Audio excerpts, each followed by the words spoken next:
C'est un privilège de sentir ce que nous sentons, cette présence qui est dans nos cœurs. Alléluia. C'est facile d'être chrétien. C'est pas plus facile au monde que d'être chrétien. Amen. Il dit que Dieu a fait l'homme droit et c'est l'homme qui fait beaucoup de détours. Des fois, on se complique beaucoup, nous. Hein, c'est vrai qu'on est compliqué. Moi, j'ai été beaucoup compliqué aussi. Mais il est tellement gentil, le Seigneur. Amen. Amen. Quelle bonté de le connaître. Quelle grâce de le connaître. Alléluia. Que son nom soit béni et glorifié. Amen. Vous savez, la Bible dit ça, et puis en réalité, la Bible le dit, mais on sait que c'est vrai. La Bible dit que ce lieu, il est redoutable où nous sommes. Là, c'est redoutable. Alléluia. C'est un lieu redoutable parce que lui, il est là. Alléluia. Hein, son église est là. C'est vrai ce que le frère disait tout à l'heure. Vous avez une belle église. Hein, on parlait de ça. Non, on est jaloux, nous. On n'a rien, le cuinet. Hein, on n'a rien du tout, mais bon, on compte sur la grâce de Dieu. Amen. Alléluia. Mais c'est son œuvre. Amen.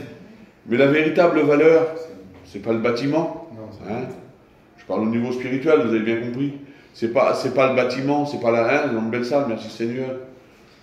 C'est pas la salle, c'est nous. Alléluia. Amen. La véritable valeur, c'est nous. Alléluia. Merci, le Seigneur, il est là. Que son nom soit béni et glorifié. Alléluia.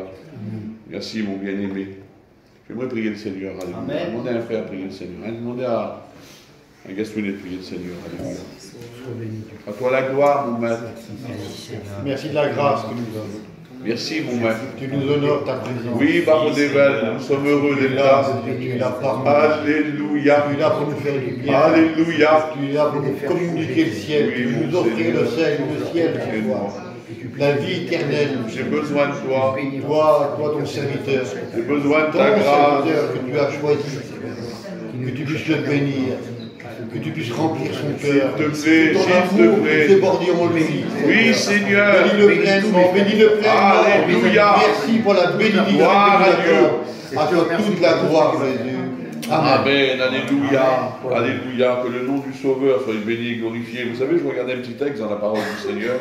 Je suis obligé de mettre mes lunettes au clair. Alléluia. Merci, mon Sauveur. C'est dans le livre d'Ecclésiaste. C'est simple. Hein, je ne vais pas vous apprendre quelque chose de nouveau. Alléluia. C'est quelque chose que vous connaissez déjà. Dans Ecclésiaste 3, il va dire ça, il va dire qu'il y a un temps pour tout. Hein. Il va dire qu'il y a un temps pour naître, il y a aussi un temps pour mourir, on le sait. Hein. La Bible dit qu'il y a un temps pour planter, il y a un temps pour arracher.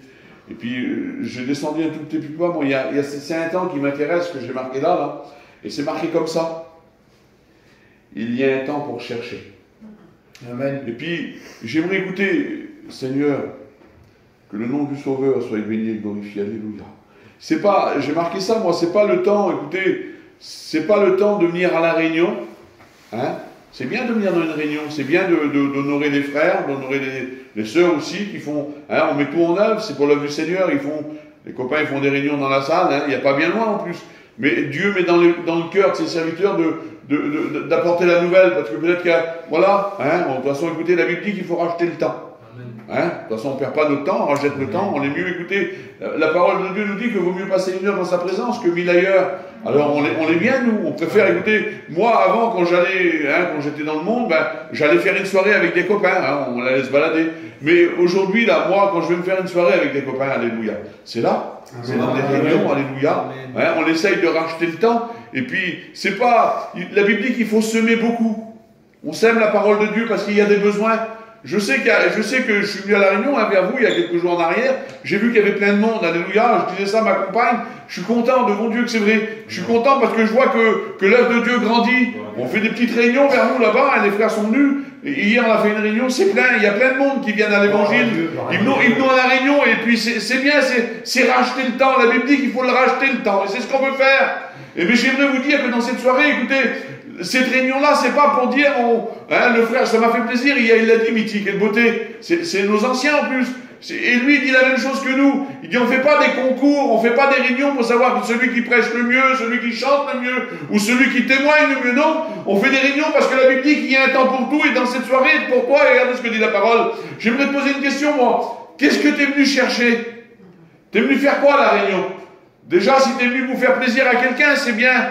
Écoutez, je l'ai dit l'autre jour, mon petit témoignage. Bon, la première fois, c'est peut-être pas la première fois.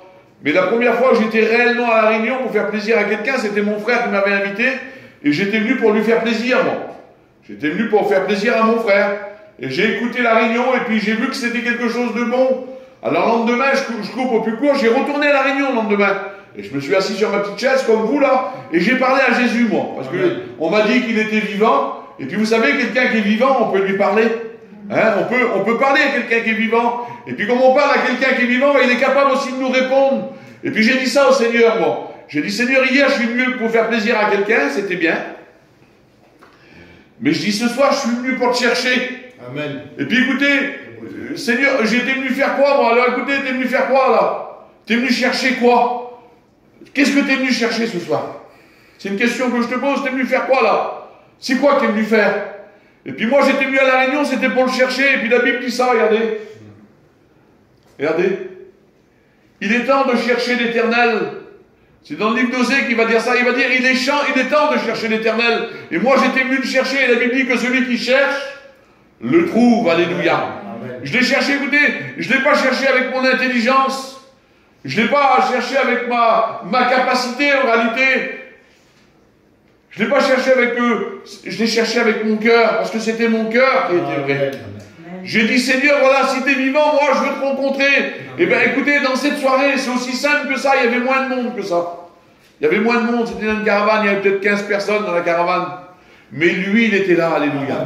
C'est pas la quantité de monde qui compte. Vous savez, comment il y a une convention, il y a 10 000 personnes en dessous du chapiteau. Le Seigneur, il est là-bas. Le Seigneur, il bénit tout le monde. Ben, le Seigneur, il est là ce soir. Amen. Écoutez, il est là. Il est là, et puis regardez ce que dit la Bible. Il va dire, si tu le cherches, c'est simple, il n'y a pas plus simple. Regardez tout à l'heure, il va dire un oui. Mais il dit, si tu le cherches, il se laissera trouver par toi. Amen. C'est simple. Si tu le cherches de tout ton cœur, la parole de Dieu dit ça, dit que l'Éternel est près de tous ceux qui l'invoquent. Vous savez, il y en a plein qui invoquent le nom du Seigneur. Je ne veux pas être maladroit dans ce que je vais dire. Il y en a plein qui invoquent le nom du Seigneur. Il y en a plein qui demandent au Seigneur, mais leur cœur n'est pas vrai. Ils essayent, écoutez, ils essayent d'employer des grands mots, ils essayent d'employer des grandes phrases, ils essayent de chercher des lieux spéciaux. Il n'y a pas un lieu spécial pour rencontrer le Seigneur. Le meilleur lieu qu'il peut y avoir, c'est là ce soir. Amen. Ce soir, écoutez, si tu le cherches de tout ton cœur, il se laissera trouver par toi. C'est simple. Le petit texte, il dit ça, l'Éternel est près de tous ceux qui l'invoquent. Mais qui l'invoquent avec sincérité, alléluia. Si tu es vrai dans ton cœur, et si tu lui demandes, Seigneur, c'est pas compliqué la Bible. Il n'y a pas plus simple que la Bible. Écoutez, la parole de Dieu nous dit qu'il y a une femme, hein, c'est pas mon texte, mais ça me fait penser à ça. Hein, voilà, hein, que je prêche 5 minutes, c'est pas le problème. C'est pas ça. Tant que la parole est annoncée, c'est elle qui crée la foi dans un cœur. La parole de Dieu nous dit qu'il y avait une femme qui était malade depuis 12 ans. Ça faisait 12 ans qu'elle était malade, et puis la Bible dit que cette femme-là, elle avait dépensé tous ses biens. Elle avait dilapidé tous ses biens. C'était une personne qui avait certainement les moyens, et puis elle avait fait un petit peu comme nous. Elle, pour être soulagée de sa maladie, et bien certainement que là-bas, il y a un docteur, on le fait ça nous, hein, voilà, on est des voyageurs ensemble. S'il faut écouter, aujourd'hui, n'importe qui de nous, là, et puis que ce soit n'importe lequel, s'il a un problème et qu'il faut aller en Amérique, là-bas, c'est vrai qu'on est de mon Dieu. S'il faut aller en Amérique, là-bas, c'est pas un problème d'aller en Amérique. S'il a les moyens, il payera, et puis s'il n'a pas les moyens, on va l'aider. Ça se fait aujourd'hui, vous avez compris. On va l'envoyer là-bas. Et puis cette femme, c'est un petit peu ce qu'elle avait fait, elle. Elle avait cherché parmi les docteurs, elle avait cherché parmi les hommes de l'époque, elle avait cherché une solution. Et puis toi, j'aimerais te poser une question, Seigneur. Il y a combien de temps que tu cherches une solution? Il y a combien de temps que tu cherches une solution à ta vie? Il y a combien de temps que dans ton cœur, là, eh ben, il y a un manque dans ton cœur? Tu regardes autour de toi, tu vois que l'église, elle grandit. Parce qu'elle grandit, même l'église d'Erdeben, elle grandit. Je vois qu'elle grandit. Je le vois par mes yeux, écoutez, il n'y a pas besoin, j'ai pas besoin d'être un prophète. Je vois comment ça se passe. Je vois que ça grandit. Et toi, tu es comme moi. Tu vois que ça grandit, mais, Seigneur, tu cherches toujours ailleurs. Tu tapes ailleurs. Tu tapes ailleurs, et puis écoutez, cette femme-là, elle avait toujours cherché une solution, mais elle n'arrivait pas. La Bible dit au contraire d'être de mieux en mieux, elle était de pire en pire. Elle était de pire en pire, ça n'allait pas de mieux en mieux, et puis peut-être que Seigneur, que comme on tape ailleurs, eh bien, notre vie, là, elle est de pire en pire. On parlait tout à l'heure avec les garçons, hein. Puis Georges, il me parlait de son cousin, voilà, je dis pas ça méchamment. Il il a été s'abréger dans le monde, on va dire, hein, s'abreuver, pardon, dans le monde, il a été chercher les choses dans le monde, hein, c'est un jeune, hein, il n'est pas vieux, il faudra même prier pour lui. Et puis, hein, il disait ça tout à l'heure, le monde le détruit. Hein, il est détruit par le monde.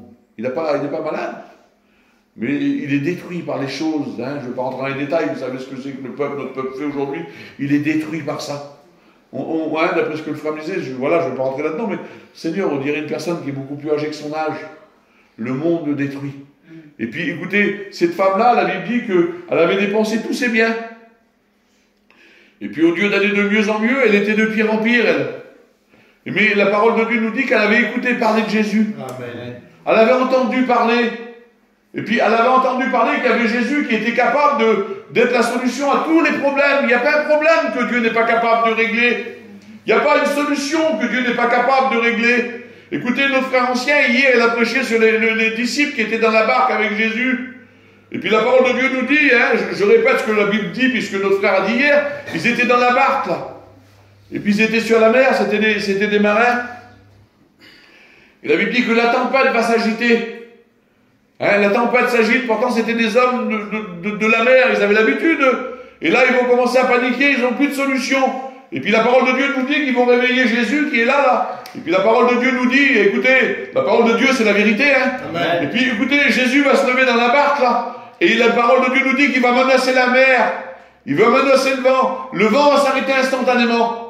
Écoutez, la mer, ça va être une mer d'huile, instantanément, plus aucune vague. Même les disciples qui vont être là, qui auront, Seigneur, l'habitude, parce qu'ils connaissent Jésus, ils ont vu Jésus agir, ils vont se dire entre eux, ils vont dire, mais quel est cet homme? Seigneur, même les éléments lui obéissent. Amen. Même le vent, même la mer lui obéit. Alléluia.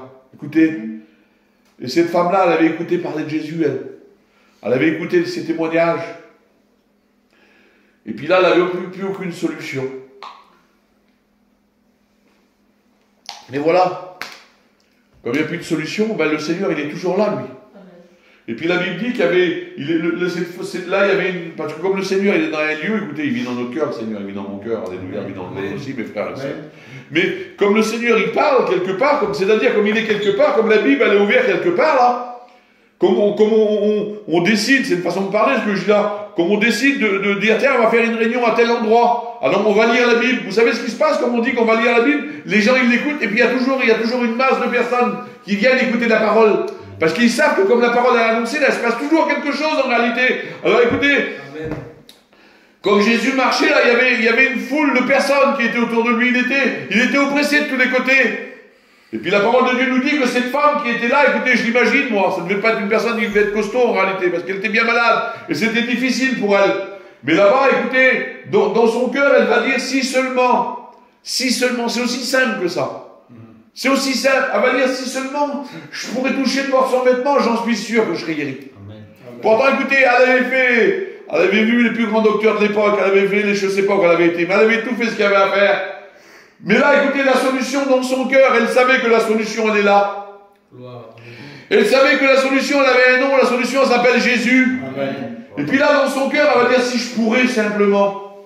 Et puis vous savez, je m'imagine, un Seigneur, elle va passer, elle va se frayer un petit chemin, elle va arriver au bord du Seigneur. Écoutez, elle va pas arriver en se montrant devant tout le monde. La parole de Dieu nous dit qu'elle va se placer là, puis elle va toucher simplement le bord du vêtement du Seigneur.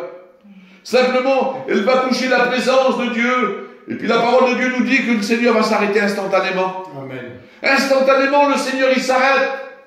Et puis, écoutez, la vision de Dieu, c'est pas la vision à nous. Le Seigneur s'arrête et il va dire quelqu'un m'a touché. Parce qu'il va dire que comme quelqu'un m'a touché, il y a une force qui est sortie de moi. Amen. Et puis vous savez, même les disciples, pourtant les disciples étaient avec, mais ils n'avaient pas tout compris, les disciples. Et puis les disciples vont dire ça, ils vont dire Seigneur, tu dis que quelqu'un t'a touché, mais regarde, il y avait je ne sais pas, peut-être des centaines de personnes autour de Jésus. Il y avait combien de personnes qui, écoutez, il y a combien de malades? Je le dis parce que je le pense, c'est pas marqué, mais je le sais que c'est comme ça. Il y a combien de malades qui avaient touché le bord du vêtement du Seigneur et qui n'ont pas été guéris? Il y en a combien qui sont venus? Il y en a combien qui cherchaient, écoutez, il y a combien de personnes qui viennent à la réunion et qui ressortent comme ils sont rentrés en réalité? Ils sont dans la présence de Dieu. Ils sont là, le Seigneur, il passe au milieu des rangs là, et pourtant, il touche, en réalité, il touche le Seigneur du bout des doigts. Et il n'y a rien qui se passe. Il n'y a rien qui se passe.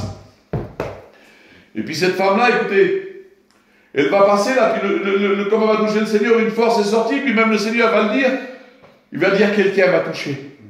Et les disciples ne vont pas comprendre. Et puis cette femme-là, écoutez, la Bible dit qu'elle va s'arrêter. Elle va se tourner, puis elle va regarder son maître. Et puis c'est comme ça qu'il faut faire, devant Dieu. Et la Bible dit qu'elle va lui dire toute la vérité. Écoutez, elle va lui dire toute la vérité. Pas, ça sert à rien que vous venez vers moi, puis que vous m'expliquez sa vie, je m'excuse, je ne veux pas être méchant dans ce que je dis. On n'est pas des curés, nous, Gastonnais. Je m'excuse, je ne veux pas être méchant. Je sais qu'ils vont se confesser, moi je n'ai jamais été, mais je sais qu'ils confessent vers les curés. On se confesse, ils expliquent leurs péchés et leurs problèmes. Mais venez pas vers moi m'expliquer vos problèmes et vos péchés, par contre, que voulez-vous que je fasse? Je suis comme vous, moi. On est comme eux en réalité. On les fait comme vous. Mais oui, mais à lui. À lui, écoutez. La Bible dit qu'il y a un seul nom qui a été donné sur la terre par lequel nous puissions être sauvés. Et ce nom-là, c'est Jésus. Si tu vas, toi, et que tu confesses, comme cette femme, en réalité, elle s'est confessée. Elle lui a dit toute la vérité, elle lui a expliqué sa vie. Et puis si toi, tu vas vers le Seigneur et tu n'as pas besoin de lui expliquer ta vie, il a connaît ta vie. Il connaît ta vie. Il connaît, écoutez, il connaît, Seigneur. Moi, écoutez, je le dis souvent parce que c'est comme ça. C'est ma pensée en plus, je sais que c'est comme ça. Moi, je vois des visages. Je vois vos visages à vous. Je vois des visages. Hein. Mais le Seigneur, c'est pas mon regard à moi qu'il a. Lui, c'est pas des visages qu'il regarde. Vous savez, nous, on voit des visages, mais les visages sont trompeurs. On peut avoir une belle apparence. Hein, c'est un petit peu comme l'homme de Dieu qui était venu chercher le jeune David. Là, il avait rentré dans la maison d'Isaïe. Et puis là, il a dit, comme il a rentré, parce que le Seigneur l'avait envoyé pour chercher le futur roi d'Israël. Et puis là, comme il va rentrer dans la maison, il va voir Eliab. C'était un homme extraordinaire. Hein, c'était un homme de guerre. Il devait être comme ça, certainement. Et puis dans son cœur, il va dire, ah ben, là, j'ai trouvé le roi, moi. Je sais que c'est lui que Dieu a choisi. Mais là, le Seigneur, il va lui parler, il va dire non. Non, moi, il va dire, moi, je ne regarde pas l'apparence. Parce que l'apparence, elle est trop trompeuse en réalité. Il dit, moi, je regarde au cœur. Amen. Vous comprenez ça? Et c'est pour ça que le Seigneur, il regarde au cœur. Et puis cette femme-là, elle était vraie, elle lui avait dit toute la vérité. Son cœur était vrai. Et elle a été guérie instantanément. Il y a des autres personnes qui venaient toucher le Seigneur, mais c'était de la curiosité. Il y en a qui se déplaçaient, ils étaient curieux de voir. La curiosité, c'est bien, mais de chercher le Seigneur, c'est mieux. De s'approcher de Jésus, c'est beaucoup mieux. Et puis la parole de Dieu nous dit que cette femme, elle va repartir guérie. Donc ça veut dire, écoutez, c'était pas prévu que je vous dis ça, mais voilà, c'est pas grave. Mais regardez, il va dire ça, il va dire, vous me cherchez, vous me trouverez si vous me cherchez de tout votre cœur. Alléluia. Jésus, écoutez, c'est pas une question de grande capacité. Des fois, je parle avec des garçons, moi. Des gens du monde. Ils ont une intelligence qui est beaucoup au-dessus de moi. Et puis alors j'essaye de leur faire comprendre, moi, avec les mots de mon cœur, parce que c'est le cœur qui compte. Et puis ils ont tellement d'intelligence, là, et bien en réalité que dans leur intelligence, ils se perdent. C'est simple, l'évangile. Si tu le cherches, tu le trouves. Amen. Écoutez, Apocalypse 3:20, il dit ça, le Seigneur. Il dit, je suis à la porte, je frappe. Et si tu entends ma voix, il dit, ouvre. Quelle bonté. Et il dit, on rentre, moi et mon Père, on rentre chez toi, alléluia. Que le nom du Sauveur soit béni et glorifié. Que le nom du Maître soit béni, alléluia. Je remercie le Seigneur, alléluia. Alléluia. Gloire à Dieu, j'ai loupé carrément mon message. Je suis parti beaucoup trop loin, alléluia. Que le nom du Seigneur soit béni et glorifié. Vous savez ce que je vais faire? Écoutez, je vais prier le Seigneur. Amen. Hein, je vais passer à côté, c'est pas grave. Écoutez, c'est mon cœur qui vous a parlé. Amen. Écoutez, et c'est la Bible qui vous a parlé. Amen. Écoutez, il y a combien de temps que tu cherches la solution? Il y a combien de temps? La Bible, là, tu la connais mieux que moi. La Bible, là, tu l'as peut-être lue maintes et maintes fois. Mais c'est l'Esprit qui la rend vivante. Amen. Vous savez, la Bible, Seigneur, je demande pardon à mon maître. Si on n'est pas animé de l'Esprit de Dieu, c'est un livre comme un autre. C'est un livre d'histoire. Vous savez que les gens du monde, les grands du monde, ils lisent la Bible. Notre monde à nous, il est gouverné avec la Bible. Mais pour eux, c'est un livre. Mais ce n'est pas un livre. Écoutez, c'est mon ancien Laguette qui disait ça. Il disait que c'était un vieil homme avec sa compagne. Et puis l'histoire nous dit qu'il va prendre la Bible, cet homme-là. Et puis il va commencer à lire la Bible. Et puis comme il va regarder la Bible, au bout d'un certain moment, là, il va dire, femme, si ce livre dit vrai, on est perdu. Et puis l'histoire nous dit que cet homme, il va continuer à lire la Bible. Il va continuer à lire la Bible. Et puis là, au bout d'un certain moment, il va comprendre la parole, parce que la parole, elle est vivante. Et puis c'était son cœur qui était engagé. Et au bout d'un moment, là, il va continuer à lire. Il va dire, femme, si ce livre dit vrai, on peut être sauvé, alléluia. Il y a moyen d'être sauvé, alléluia. Il y a moyen, écoutez, on va chercher dans le monde des solutions, il n'y a pas de solution dans le monde. La seule solution qu'il y a, elle s'appelle Jésus. Amen. Devant Dieu, écoutez, je m'excuse, il n'y a pas de jeunes ici, hein, on va parler de 2-3 qui sont là, mais aujourd'hui, on connaît, on a fait le tour du monde, hein, quand je dis le tour du monde, le tour de... dans chacun a des catégories différentes, mais on l'a fait un petit peu le tour en réalité, et on a compris que dans le monde, il n'y a rien de bon. Il n'y a rien. Dans le monde, écoutez, ça brille pour les yeux. J'ai été l'autre fois, j'avais été au feu d'artifice le 14 juillet. C'était un feu d'artifice qui était merveilleux, j'étais avec ma compagne. Et puis il y avait plein de pétards de tous les côtés. C'était beau, c'était à voir comme ça. Tous les gadgets étaient là. Puis moi aussi d'ailleurs. C'était quelque chose de beau. Et d'un coup, il y a eu le bouquet final. Vous avez vu le bouquet final, là, tous ces pétards, bam, bam, bam, bam, bam, bam. Ça a duré 5-10 minutes. Et d'un coup, blanc. Plus rien. Devant Dieu. Ça m'a touché quand j'ai guetté ça. Je dis à ma femme, tu vois ça, c'est ça la vie. Ça fait plein de pétards, ça l'éclaire de tous les côtés, d'un coup, blam, plus rien. La véritable vie, elle est là. Amen. Mon Dieu. La véritable vie, elle s'appelle Jésus. La vie, elle a un nom, c'est Jésus, alléluia. Il va dire, je suis le chemin, je suis la vérité, et je suis la vie, alléluia. T'as un problème? J'ai la solution. C'est pas moi la solution, devant Dieu. La solution, je l'ai dans ma main. Et la solution, elle passe dans les rangs, là. Gloire à Dieu. J'aimerais qu'on ferme nos yeux. J'aimerais que tout le monde ferme ses yeux. Merci de ta présence. Fermez, s'il vous plaît, mes amis.